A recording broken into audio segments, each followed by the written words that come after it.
சதுரங்க பிரியர்கள் அனைவருக்கும் வணக்கம். ஸோ இன்னைக்கு நம்ம பார்க்க போகிற வீடியோவில் மேக்னஸ் கால்சனுக்கும் குகேஷ்க்கும் நடந்த ஒரு ஆட்டத்தை வந்து பார்க்க போகிறோம். அதாவது X world champion versus current world champion. Very interesting, right? So இந்த கேம் வந்து பார்த்தீங்கன்னாக்கா நார்வே செஸ்ஸில் சுற்று 1 இருந்து நம்ம வந்து பார்க்க போகிறோம். ஸோ கடந்த 2 நாளாக நான் வந்து வீடியோ போடாததுக்கான முக்கியமான காரணம் என்ன அப்படின்னா, நான் ஒரு கிளாசிக்கல் டோர்னமெண்ட் வந்து இங்கே சென்னையில் விளையாடிட்டு இருக்கிறேன். ஸோ அந்த காரணத்தினால என்னால் போட முடியாமல் போயிடுச்சு. அதர்வைஸ் ஃபர்ஸ்ட் டே அன்னைக்கே நான் வந்து போட்டிருக்க வேண்டிய ஒரு வீடியோ. ப்ளஸ் நெறைய வீடியோஸ் மிஸ் ஆகிட்டே இருக்குது. பட் நார்வே செஸ்ஸில் இருக்கக்கூடிய எல்லா கேமும் நம்ம வந்து டோர்னமெண்ட் முடிஞ்சாலும் நான் வந்து கவர் பண்ணுறதுக்கு ட்ரை பண்ணுறேன். இப்போ இந்த கேமை பார்க்கலாம். அதுக்கு முன்னாடி ஒரு ரெக்வஸ்ட் என்ன அப்படின்னா, நம்ம சேனல் நீங்கள் சப்ஸ்கிரைப் பண்ணாமல் வீடியோஸ்லாம் பார்த்துட்டு இருக்கீங்க அப்படின்னா, சப்ஸ்கிரைப் பண்ணிட்டு பெல் பட்டனை ப்ரெஸ் பண்ணி வச்சுக்கோங்க. இப்போ இந்த கேமை ஸ்டார்ட் பண்ணலாம் வாங்க. இந்த கேமில் கால்சன் வந்து ஒயிட் பீஸ் வந்து ஹேண்டில் பண்ணுறாரு. கேம் வந்து D4 வந்து ஸ்டார்ட் பண்ணுறாரு. இங்கே Gukesh as usual night F6 reply பண்ணுறாரு. அதுக்கப்புறம் நைட் டு C3. ரொம்ப நாளாக வந்து இந்த மாதிரி செட்டப் நம்ம பார்த்ததே கிடையாது. இன்ஃபேக்ட் ஜபாவா லண்டனில் நம்ம சேனலில் மொத்தமாகவே ஒரு 3-4 கேம்ஸ் தான் பார்த்துருக்கோம். அதுவும் இந்த லெவலில் நம்ம பார்த்ததில்ல. So pawn to C5, sorry pawn to D5, bishop F4 இது வரைக்குமே மெயின் மூவ் தான். அடுத்து சென்டரை வந்து தாக்குறாரு. So pawn to C5 and then pawn to E3 சென்டருக்கு சப்போர்ட் பண்ணுறாரு. பின்ன அதுக்கப்புறம் பிஷப் G4. அண்ட் இன்ஃபேக்ட் இந்த பிஷப் G4 வந்து ஒரு சைட் லைன் தான் வச்சுக்கோங்களேன். மெயின் மூவ் வந்து இந்த பொசிஷனில் C இன்ட்டு D4 அண்ட் தென் இந்த மாதிரி ஒரு ஓப்பனிங் வந்து நம்ம பார்க்குற மாதிரி இருக்கும். பட் இங்கே மெயின் மூவ் வந்து ஆடாமல் அவர் வந்து பிஷப் G4 மேபி ஏதாவது ஒரு ப்ரிப்பரேஷனாக இருக்கலாம். இதனால கால்சன் வந்து இந்த பொசிஷனில் வந்து அவரோட ப்ரெப்புக்குள்ளே போகக்கூடாது அப்படின்றதுக்காக மேபி பிஷப் E2 கூட ப்ரிப்பரேஷனாக இருக்கலாம், எனக்கு தெரியாது. பட் இருந்தாலும் அவர் என்ன பண்ணுறாரு, மெயின் மூவ் ஆன F3 விளையாடாமல், ஏன்னா F3 இல்லைனா பிஷப் D7 அதுக்கப்புறம் நம்ம வந்து D டேக் C5 குயின் A5ன்னு ரொம்ப இன்ட்ரெஸ்டிங்கான ஒரு ஷார்ப் லைன் இது ஆக்சுவலாக. இது வந்து போயிருக்க வாய்ப்பு இருக்குது. பட் கேமில் வந்து பிஷப் E2 இது வந்து கிளாசிக்கல் கேம். அண்ட் இந்த டோர்னமெண்ட்டில் ஒரு வித்தியாசமான ஒரு டைம் ஃபார்மட் வந்து கடைபிடிக்கிறாங்க. அதை நம்ம வந்து எண்ட் ஆஃப் த வீடியோவில் வந்து தெரிஞ்சுக்கலாம். ஸோ பிஷப் E2 பிஷப் வந்து பார்த்திங்கன்னா இப்போது சேலஞ்ச் பண்ணுறாரு. அதனால் கேப்சர் பண்ணதுக்கப்புறம் C3 நைட்டால் கேப்சர் பண்ணுறாரு. So paving the way for the C pawn. So C pawn வந்து பிளாக் ஆகிருக்கு. ஸோ அதை முன்னேற்றத்துக்காக, ஏன்னா ஜென்ரலாக நீங்கள் queen's pawn, probably queen's pawn opening அதிகப்படியாக நீங்கள் C பானை இன்வால்வ் பண்ணுறது நல்லது. ஜென்ரல் நீங்கள் எந்த பான் ஓப்பனிங் விளையாடினாலும் C பானை வந்து கேமுக்குள்ள இன்வால்வ் பண்ணுறது ரொம்ப ரொம்ப நல்லது. ஸோ நைட் C6 வந்து டெவலப் பண்ணுறாரு. அதுக்கப்புறம் நைட் F3 டெவலப் பண்ணுறாரு. And then E6 pawn to C3. So கிட்டத்தட்ட ஒரு வித்தியாசமான ஒரு லண்டன் சிஸ்டம் மாதிரி தெரியும் உங்களுக்கு ஸ்ட்ரக்சர் வச்சு பார்க்கும்போது. ஸோ C3க்கு அப்புறம் bishop E7 and then night to G3. So night வந்து பார்த்தீங்கன்னா கிங் சைடில் வந்து ஷிஃப்ட் பண்ணியிருக்கிறாரு. So castles queen E2 and இந்த பொசிஷனில் ஒயிட், அதாவது கால்சன் நினச்சிருந்தா கேசல் பண்ணியிருக்கலாம். ஸோ பான் டு A5 அக்ரெசிவாக வந்து குயின் சைடில் வந்து எக்ஸ்பேன்ஷன், ஏன்னா ஆல்ரெடி நமக்கு C5 இருக்குது. ஒயிட் வெட்டுற வரைக்கும் நம்ம வெயிட் பண்ணலாம். அதர்வைஸ் நமக்கு தேவைப்படும் போது டக்குன்னு C4 போட்டுட்டு நம்ம ஈவன் வந்து குயின் சைடில் வந்து B4 அப்படின்னு சொல்லி நம்ம B4 B5 B4ன்னு எக்ஸ்பேண்ட் பண்ணவும் செய்யலாம். இன்ட்ரெஸ்டிங்கான ஒரு queen side space gaining or expansion அப்படின்னு சொல்லலாம். ஸோ குயின் B6 A4 அதுக்கப்புறம் குயின் B6 அண்ட் தென் இந்த மாதிரி கேமை வந்து பார்க்க முடியும். பட் கேமில் டேரெக்டாக வந்து அவர் என்ன பண்ணுறாரு, கேன்சல் பண்ணுறதுக்கு பதில் குயின் E2 விளையாடுறாரு. இதோட ஐடியா என்ன அப்படின்னா, இங்கே குகேஷ் வந்து வெயிட் பண்ணுறாரு. ஓகே, என்ன வாட் இஸ் யுவர் பிளான் அப்படின்னு அவர் தெரிஞ்சுக்கிறதுக்கு அவர் H6 வந்து விளையாடுறாரு. விளையாடுனதுக்கப்புறம் ரூக் D1 போடுறாரு. என்னப்பா நீ கேன்சல் பண்ண மாட்டியா அப்படின்ற மாதிரி இது பண்ணுறாரு, யோசனை பண்ணுறாரு. அண்ட் தென் குயின் A5 பானை வந்து பின்னில் போடுறாரு. Maybe a thread. So maybe queen tax A2. So இந்த மாதிரி வந்து குயின் A5 ஆக்டிவாக விளையாடுறாரு. அதனால் A3. ஸோ சில வீக்னஸ் ஆல்ரெடி வந்து பார்த்திங்கன்னா இங்கே ப்ரொவோக் பண்ணியிருக்கிறாரு. ப்ளஸ் இந்த எஸ்பெஷலி B3 C4 கண்டிப்பாக வந்து ஆக்குபை பண்ணக்கூடிய ஒரு weakness. So rook F D8 விளையாடுறாரு. ஸோ எல்லா பீஸையும் கிட்டத்தட்ட ஆக்டிவேட் பண்ணிட்டார். இன்னும் கிங்கை வந்து சென்டர்லேயே வச்சிருக்காரு. அண்ட் நவ் கிங் ஏன் சென்டரில் வச்சோம், குயின் ஏன் E2ல வச்சோம் அப்படின்றத இப்போ வந்து அவர் வந்து பார்த்திங்கன்னா என்ன சொல்கிறது வெளிப்படுத்துகிறாரு. என்னன்னா அவர் வந்து H4 விளையாடுறாரு.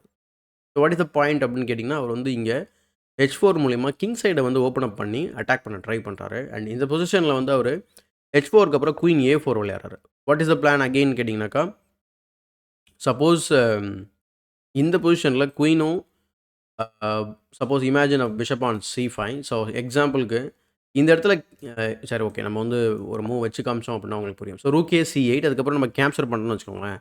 இப்போ உங்களால் ரீகேப்சர் வந்து பிஷப்பால் பண்ண முடியாது, குயினால் தான் பண்ணணும். ஸோ பிஷப்பால் பண்ணிங்கன்னா ஆப்வியஸ்லி ஃபோர்க் இருக்குது. பட் வெரி இன்ட்ரெஸ்டிங் இம்பேலன்ஸ் இது. ஏன்னா queen takes A3, pawn takes bishop, queen takes C3 check, queen blocks the check and then queen takes C. So பிஷப்க்கு 3 பான் வந்து கிடைக்கும். இது கம்ப்ளீட்லி பிளேயபிள் பொசிஷன் தான். ஆனால் பீஸ் ப்ரெஷர் வந்து ஹேண்டில் பண்ண முடிஞ்சது அப்படின்னா என் கேம் வந்து டெஃபினட்டாக வந்து பிளாக் ஃபேவராக இருக்கும். பட் அஃப்கோர்ஸ் ஒரு பீஸோட ப்ரெஷர் வந்து பார்த்திங்கன்னா அவர்கிட்ட கம்மியாக இருக்கும். கிங் சைடில் அட்டாக் பண்ணாலோ இல்லை சென்டரை பிரேக் பண்ணி ஏதாவது அட்டாக் பண்ணாலோ அதை ஹோல்ட் பண்ண முடியாத பட்சத்தில் இந்த இம்பேலன்ஸ் வந்து பார்த்திங்கன்னா ஒயிட்டுக்கு ஃபேவராக இருக்கும். ஸோ இந்த இம்பேலன்ஸில் ஒரு குட்டி லெசன் என்ன அப்படின்னா, இந்த 3 பான் வெர்சஸ் மைனர் பீஸ் இம்பேலன்ஸில் யார் வந்து மைனர் பீஸ் வச்சுருக்கீங்களோ அவங்க மிடில் கேம்லேயே பயங்கரமான ஒரு அட்டாக்கை க்ரியேட் பண்ணியே ஆகணும் கட்டாயமாக. அதர்வைஸ் அந்த அட்டாக் வந்து ஃபெயிலியர் ஆக பட்சத்தில் அல்லது அட்டாக்கே பண்ண முடியாத பட்சத்தில் என் கேம் போகும்போது black will definitely win the game. So இதுதான் வந்து ஆர்தர் யூசுஃபா வந்து சொல்கிறாரு. ஸோ குயின் A4 அது நைட் E5 அண்ட் இங்கே இந்த பொசிஷனில் வந்து ஒரு இன்ட்ரெஸ்டிங்கான ஒரு ட்ராப் வந்து ஃபிஷிங் போல் ட்ராப்பு. ஸோ இங்கே இந்த லெவலில் கூட அது மாதிரி ட்ரை பண்ணுவாங்களா அப்படின்னு நமக்கு வந்து யோசனை இருக்கும். இந்த H4 இருக்கிறதுனால குயின் E2 இங்கே இருக்கிறதுனால டெஃபினட்டாக இதை ட்ரை பண்ணி பார்க்க முடியும். Example night G5. Night G5 நீங்கள் கேப்சர் பண்ணீங்கன்னு சொன்னால் தென் H into G5 the knight cannot move. If it moves then queen H5, queen H7, I mean H8 mate. So mate is inevitable actually. Stop பண்ணவே முடியாது உங்களால். So அதுக்காக கூட இந்த மாதிரி ட்ரை பண்ணியிருந்துக்கலாம். பட் கேமில் வந்து night E5 and then night X E5, bishop into E5, அதுக்கப்புறம் நைட் வச்சு பிஷப்பை சேலஞ்ச் பண்ணணும். பிஷப் திரும்ப கீழே ட்ராப் ஆகிடுது. And then queen A6. இந்த பொசிஷனில் நான் ஒரு மூவ் வந்து கன்சிடர் பண்ணேன். இந்த பிஷப்பை சேலஞ்ச் பண்ண முடியுமே, பிஷப் கிட்டத்தட்ட ரன்னிங் அவுட் ஆஃப் த ஸ்கொயர்மாக இருக்குது, நம்ம ட்ராப் பண்ண முடியுமா அப்படின்னு நம்ம யோசிச்சு பார்த்தீங்க அப்படின்னா, அகெயின் இந்த குயின் E2 நம்ம வந்து குயின் E2 ஸ்கொயரில் இருக்கிறத நம்ம வந்து கன்சிடர் பண்ணி தான் இதை நம்ம வந்து விளையாடவே முடியும். G5 வந்து லேஷ் அவுட் பண்ணிங்க அப்படின்னா it's a huge blunder. Because after takes உங்களால் டேக் பண்ண முடியாது. அண்ட் டேக் பண்ணாலும் பண்ணலாட்டி இனிமேல் வந்து H5 வந்து ஓப்பன் ஆகிடும். ஸோ யாருக்கு வேணும் உங்கள் பிஷப் அப்படின்ற மாதிரி குயின் H5 விளையாடி மேட்டத்தை டன் பண்ணலாம். ஸோ அந்த காரணத்தினால குயின் அவர் வந்து அந்த அந்த அந்த மூவ் ஏன்னா தோணும் நமக்கு, ஏன் பிஷப்பை ட்ராப் பண்ண முடியாதா அப்படின்னு சொல்லிட்டு. அது நம்ம 2 மூவ் பார்த்தோம் அப்படின்னா அப்படி தான் தோணும். பட் ஃபர்தராக நம்ம பார்க்கும்போது இன்னும் பெட்டரான வேரியேஷன் கிடைக்கும். அண்ட் இந்த பொசிஷனில் குகேஷ் வந்து குயின் ட்ரேட் வந்து ஆஃபர் பண்ணுறாரு. சரி, குயின் ட்ரேட் ஆஃபர் பண்ணுறாரு ஓகே. அதையா வந்து இங்கே போய் ஆஃபர் பண்ணுறாரு, பான் இல்லை டபுள் ஆகும். இதோட பிளான் என்ன அப்படின்னு கேட்டிங்கனாக்கா, queen into H6 sorry A6 அடிக்கும்போது B into A6 and then அதுக்கப்புறம் லெட்ஸே நீங்கள் வந்து white to play. So maybe king to E2 or D2 I don't know. So maybe castling கூட பண்ணலாம். But okay, bishop to H4 okay, இந்த pawn போயிடும். So castling பண்ண முடியாது. So king E2 and then rook B8 வரலாம் and Rukh B3 வரலாம். அடுத்து A5 A4ன்னு இந்த பொசிஷன் அப்படியே கம்ப்ளீட்டாக கிராம் பண்ணலாம். So very interesting position for black. அதனால தான் வந்து குயின் ட்ரேடை அவாய்ட் பண்ணுறாரு இந்த பொசிஷனில். டபுள் பண்ணுறதை ஏன் அவாய்ட் பண்ணுறாரு அப்படிங்கிறது ரொம்ப ப்ரொவோக்கிங்காக இருக்கும் அந்த தாட்டை. So bishop D6, knight to H5, bishop F4, அடுத்து குயின் F4, அடுத்து pawn to E5. So pawn to E5 வந்து பார்த்திங்கன்னா டெம்பரரி பான் சாக்ரிஃபைஸ் ஆக்சுவலாக. ப்ளஸ் குயினை வந்து லேட்ரலாக வந்து கிங் சைடுக்கு கொண்டு வந்து டிஃபெண்ட் பண்ணுறதுக்கு ட்ரை பண்ணுறேன். ஏன்னா குயின் G3 ரொம்ப huge thread. So queen G3 விளையாடுறாரு. அப்படியே இந்த பொசிஷனில் வந்து நம்ம பான் எக்ஸ்ட்ரா ஒரு பான் நம்ம வச்சுக்கலாம் அப்படின்னு சொல்லிட்டு நம்ம ஹோல்ட் பண்ண முடியுமான்னு பார்த்தோம் அப்படின்னா தென் குயின் டு G6 கம்ப்யூட்டரோட top recommended move. So knight is hit. Knight நீங்கள் கீழே ட்ரா பண்ணிங்கன்னு சொன்னால் தென் குயின் E6 இந்த பானையும் டிஃபெண்ட் பண்ணிட்டோம். Plus we are ready to capture the E5 pawn. ரெண்டாவது இந்த பொசிஷனில் G4 வந்து விளையாடி இந்த நைட்டை வந்து டிஃபெண்ட் பண்ண ட்ரை பண்ணலாம். ஏன்னா நம்ம நைட்டை மூவ் பண்ண வேண்டிய அவசியம் இல்லை அப்படின்னு சொல்லிட்டு. But rook to E8 plan என்ன அப்படின்னா, நீங்கள் திரும்ப ஒரு பானை கொடுக்குறீங்க. பாயிண்ட் என்ன அப்படின்னா நைட் எக்ஸ் E5. இங்கே 2 பானை கொடுத்தாச்சு. இந்த பொசிஷனில் வந்து பார்த்தீங்கன்னாக்கா இந்த இடத்துல என்னங்க நைட்டு பிளண்டர் பண்ணுற மாதிரி இருக்குன்னா, இது ஆக்சுவலாக பிளண்டர் கிடையாது, பிரில்லியன்ட் மூவ். பிகாஸ் நீங்கள் இங்கே கேப்சர் பண்ணீங்கன்னு வச்சுக்கோங்களேன், பிளாக் வந்து உடனே உங்களை கேப்சர் பண்ண வேண்டிய அவசியம் கிடையாது. பட் ஈவன் ஸோ நீங்கள் இன்னும் கிங்கை சென்டரில் வச்சுருக்கீங்க அப்படின்றத நினைவுபடுத்தக்கூடிய ஒரு மூவ் இந்த மூவ். ஸோ ஸ்கீவரில் இந்த ரூக்கை தூக்கிடலாம். ஸோ குயின் G3 விளையாடுறாரு, threatening mate in 1. So queen G6, queen into G6, F into G6 and then knight G3. So E takes D4, C takes D4 and then pawn to C4. So எனக்கு வந்து queen சைடில் majority இருக்குது, நான் ஏன் வந்து capture பண்ணணும்? So I will advance the pawn and then நம்ம வந்து இந்த மெஜாரிட்டியை வந்து ப்ரூஃப் பண்ணுறது தான் என்னோட பிளான் அப்படின்னு சொல்கிறாரு. ஸோ அதுக்கு சரி ஓகே பார்த்துக்கலாம் அப்படின்னு சொல்லிட்டு அவர் நைட்டை வந்து கொஞ்சம் மிஸ்பிளேஸ் ஆகிருக்கு. இதுக்கப்புறம் நீங்கள் கிங் சைடில் எதுவுமே பண்ண முடியாது. There is no forwarding square. So there is no logic of keeping the knight on G3. So அதனால் knight to E2. Knight E2 pawn B5 and then knight C3 threatening a fork. ஆக்சுவலாக இது real fork கிடையாது. ஏன்னா night F6 விளையாடினதுக்கப்புறம் அவர் ஆக்சுவலாக அதை வெட்ட முடியாது, வெட்டவும் இல்லை கேமில். ருக் B1 தான் ஆடினார். வெட்டிங்கன்னு சொன்னால் தென் ரூக் B8. நீங்கள் ரொம்ப க்ரீடியாக என்ன போலவே பான் கிராபராக இருந்தீங்க அப்படின்னா ரூக் டெக்ஸ் B2 இருக்குது. So very active rook on the second rank. இன்னும் நீங்கள் கேன்சல் பண்ணல, அதனால ரூக் வந்து இன்ஆக்டிவாக இருக்குது இந்த ரூக்கு. ஸோ ரொம்ப டஃப்பாக இருக்கும் இந்த பொசிஷன் வந்து ஹேண்டில் பண்ணுறதுக்கு. இன்ஃபேக்ட் பிளாக் வந்து கன்வீனியன்ட்டாக வந்து விளையாடுவார் அதை. ஸோ ஏன் வந்து என்ன போல அப்படின்னா, நேற்று ஒரு கேமில் பான் கிராப் பண்ணி கேமை பிளண்டர் பண்ணிட்டேன். ஸோ அது வந்து அது சொன்னா தான் நமக்கு திரும்ப மண்டையில உரைக்கும்னு சொல்லிட்டு அது அப்பப்போ சொல்லிக்க வேண்டியது. So rook A B eight and then எஃப்3. எஃப்3யோட ஐடியா என்ன அப்படின்னா, நம்ம குயின் சைடில் தான் ஒர்க் பண்ண போகிறோம் அப்படிங்கிறது தெரிஞ்சு போச்சு. ஸோ அதனால் நைட்டை வந்து உள்ளே எங்கேயும் விடக்கூடாது அப்படின்றதுக்காக ஃபஸ்ட்டு எஃப்3 போட்டு அவரோட நைட்டை வந்து பாக்ஸ் பண்ணுறாரு. A5.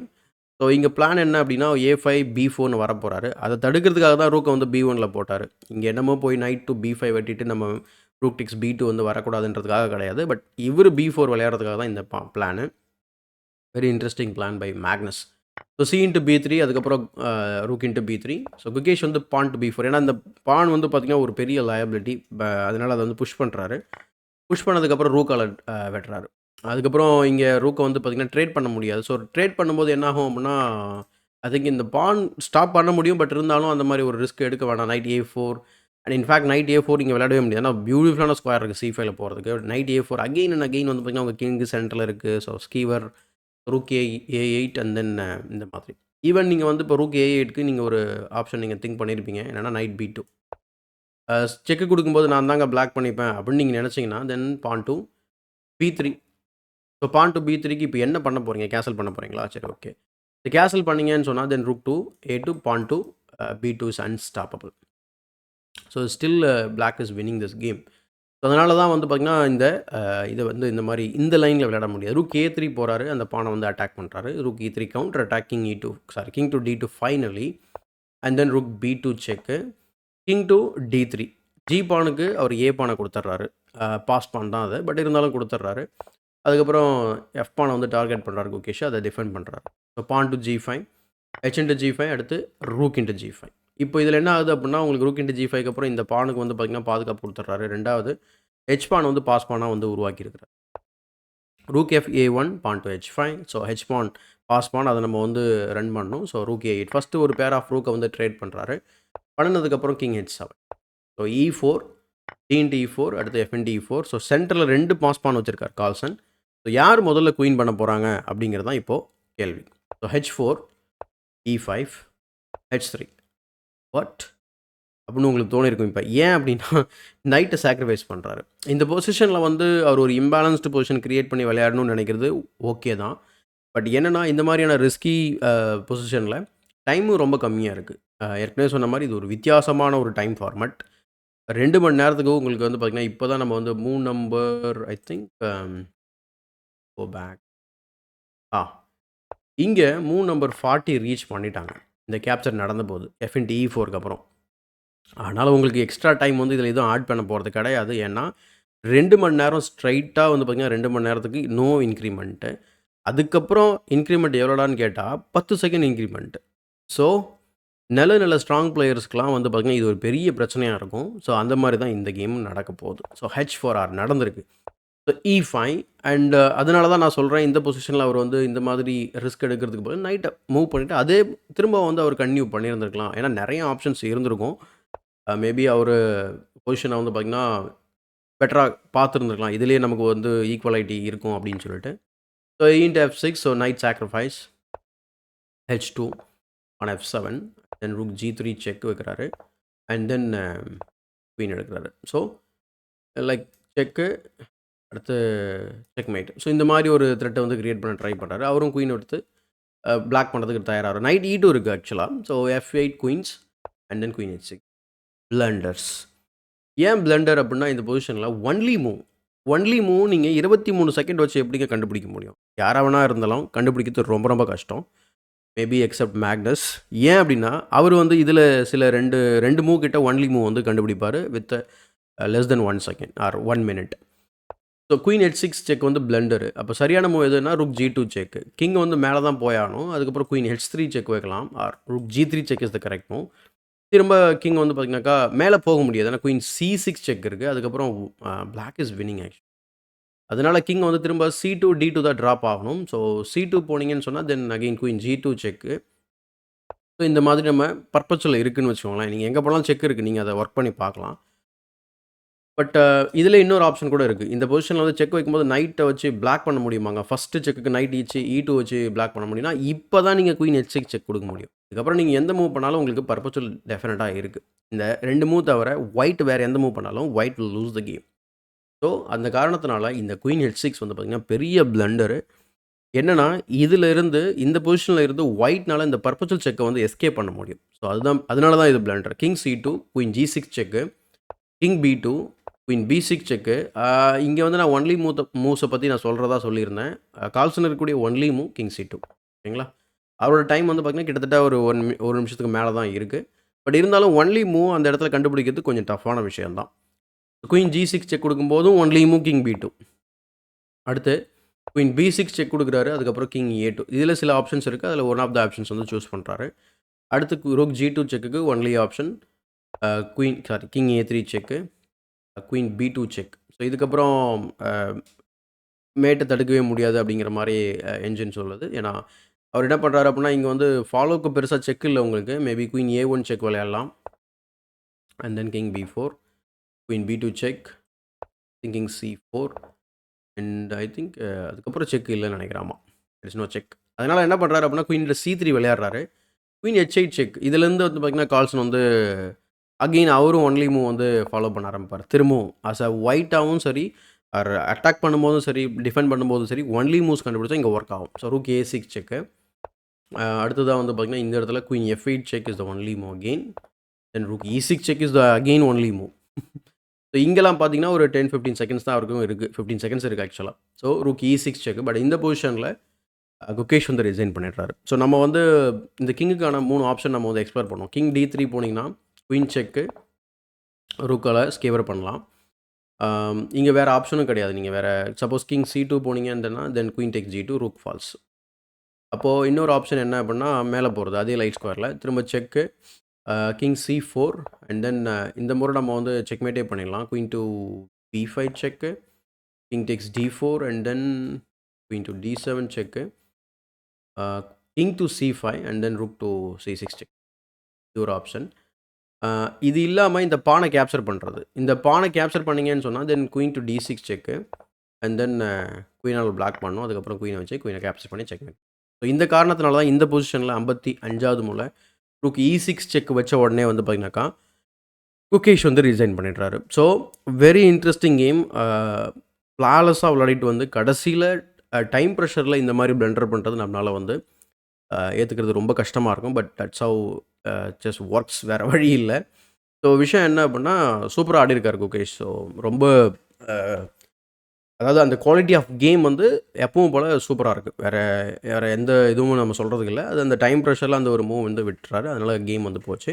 So congratulation to Magnus Carlsen once again. ஏன்னா அந்த டைம் ப்ரெஷர் தான் அவருக்கும் இருந்தது கிட்டத்தட்ட. அதுலேயும் வந்து பார்த்திங்கன்னா அவர் வின்னிங் மூவ் வந்து கண்டுபிடிச்சார். அதில் அந்த நைட் F6 வந்து சாக்ரிஃபைஸ் பண்ணாமல் ஆடிருந்து குயின் எடுத்திருந்தால் வேறு மாதிரி இருந்திருக்கலாம் கேமு. ஸோ அதான் என்னோட இன்சைட். இந்த வீடியோ பிடிச்சிருந்தா லைக் போடுங்க. மறக்காமல் தமிழ் சேனலை சப்ஸ்கிரைப் பண்ணிட்டு மற்றவங்களுக்கு ஷேர் பண்ணுங்கள். இதே போல் ஒரு பயனுள்ள வீடியோவுடன் உங்களை சந்திக்கும் வரை உங்களிடம் விடைபெறுவது உங்கள் சதுரங்க சாணக்கியன்.